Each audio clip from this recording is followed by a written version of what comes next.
युरोपमध्ये पुन्हा एकदा सायबर हल्ला झाल्यानं बँका आणि कंपन्यांसह ब्रिटिश सरकारचं मंत्रालय देखील बंद करण्यात आलंय। या व्हायरसने भारतात देखील शिरकाव केलेला आहे।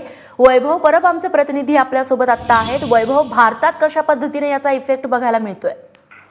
पेशवा, मुंबईतलं आपलं जवाहरलाल नेहरू पोर्ट ट्रस्ट जे आहे त्या पोर्ट ट्रस्ट मध्ये युरोपची आपली जी कंपनी आहे एपी मॉलर मर्स्क गेटवे ऑपरेटर, त्याच्या माध्यमातून आपण जे कंटेनर्स आहेत ते ऑपरेट करतो। जवळपास 18 लाख कंटेनर आहेत ते या कंपनीच्या माध्यमातून आपण ऑपरेट करतो। परंतु या कंपनीवरच आता सायबर अटॅक झालेला आपल्याला पाहायला मिळतोय।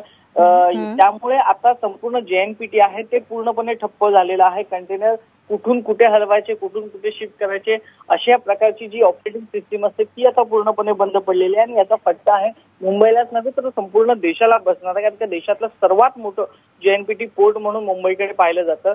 आणि त्यामुळे आता जो रॅन्समवेअरचा फटका आहे तो आता JNPTला बसलेला आपल्याला पाहायला मिळतोय। काही दिवसांपूर्वी, काही महिन्यांपूर्वी आहे तो रॅन्समवेअर सॉफ्टवेअरचा जो फटका आहे तो बँकांना आणि ATMsना पाहायला मिळाला होता।